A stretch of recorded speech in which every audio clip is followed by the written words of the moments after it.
Hey guys, just figured I'd let you know what I'm doing tonight. It's Saturday night. I'm working on the Camaro.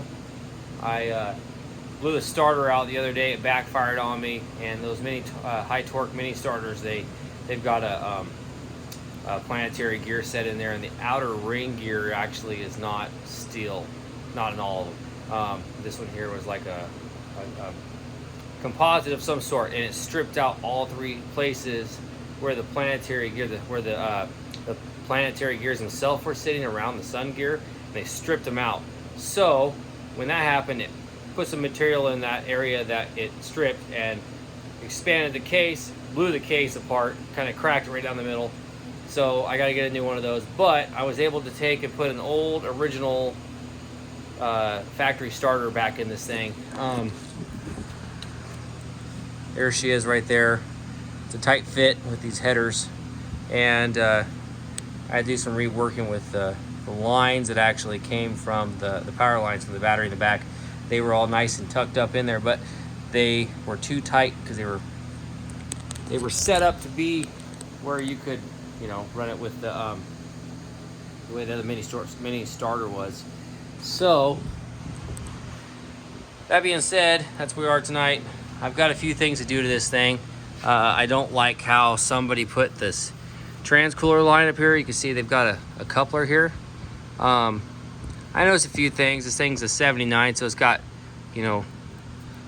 little new tie rod ends here and there. I think that's aftermarket, but it's a cheaper one. That looks like it might be a Moog or something. That's probably aftermarket too. Probably all Kragen parts, honestly. And then you got your header on each side.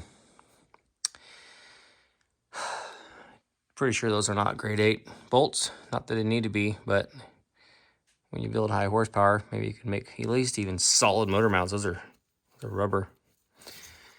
I don't know what we're going to do with this thing. I got to get rid of this damper here too. You can see how the rubber itself is actually, it's balanced onto this side, but it's, these I guess are known to come apart.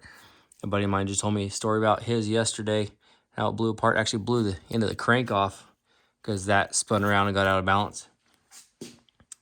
I guess while I'm out here, I can do a quick little walk under and show you. There's the transmission. It's leaky. Looks like a Summit Racing torque converter. It's supposed to be a 3800 stall. And then it needs to have the bracket for the shifter replaced. Maybe if we keep this thing, we'll put a new shifter in it. Well, the bolt actually broke, so that'll fix that. And then I noticed this. This is the oil pressure line to the gauge. It's got a crease in it. Got pinched between something. I don't think you're getting accurate reading if that's the case. Plus, they went from the block all the way up here, back up through the hole in the floor. Not really the way I would have did it. I gotta change that around. And then right here, it's got a driveline loop. I don't think they got the holes drilled right when they first did it. The driveline's aftermarket. I don't know who made it, but it's probably some driveline shop over there. And then back here, you get to the rear end. Looks like a factory rear end, but supposedly it's got Richmond gears in it. And then it's got a stud kit. The fuel pump on this thing is kind of hokey, the way it's mounted. They've got it on a just a bunch of steel plates hanging here. I don't know. I gotta deal with a few things here and there. The power line coming from the battery, check that out. That's tight. You don't need to grommet, right? Or just wrap some electrical tape around it. That'll get you where you need to be. And then that's the breather for the tank in the back, and that's the vent for the nitrous tank. So, yep, that's the ground. Just stuck to a bolt for the starter, or the fuel pump, sorry. Sometimes some of these cars like this, I've been told they run faster than most, but not the safest. It's got these guys on it. You know, you gotta love them slapper bars. The way they do their job back in the 80s. Oh look, that little filter's even K&N. I don't know if you can see that from here. That's funny. I would have bought an eBay one if I was just throwing some cheap shit like that through there. Yep. A buddy of mine's got some ladder bars for this car. I'm gonna put those on here. And then I'll make some frame connectors, subframe connectors. Yep. So, yeah, this is my Saturday night. And of course, I was unwrapping the fuel line and I was playing with this. You know what that is?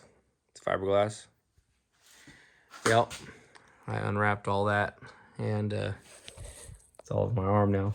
So that was fun. I need to fix this too. They came loose on them. You know, you're driving 100 miles an hour down the road. You don't have this wrapped right. This is what happens. It just does nothing. Flies loose. You got to get it wrapped right. You can't have it like that. But we'll get that fixed up. When you wrap it, I mean, it looks right, but there's a way of doing it.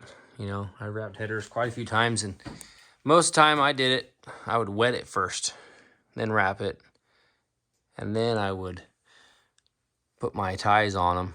And once the ties are on it, I mean, there's a tie there. I put a tie, but you know, I make sure to dip it again and then let it shrink up. Yep, there's a lot of little things, but this thing will be fun. This must be my neutral safety switch, maybe, or reverse lights or something. I don't know. We'll see. All right, guys. Well, that's a little update on the Camaro as it sits up on the rack here. What's up? Looks like Bumblebee. All right, guys. Like, subscribe, share. Have a good time. Drive safe. Bye.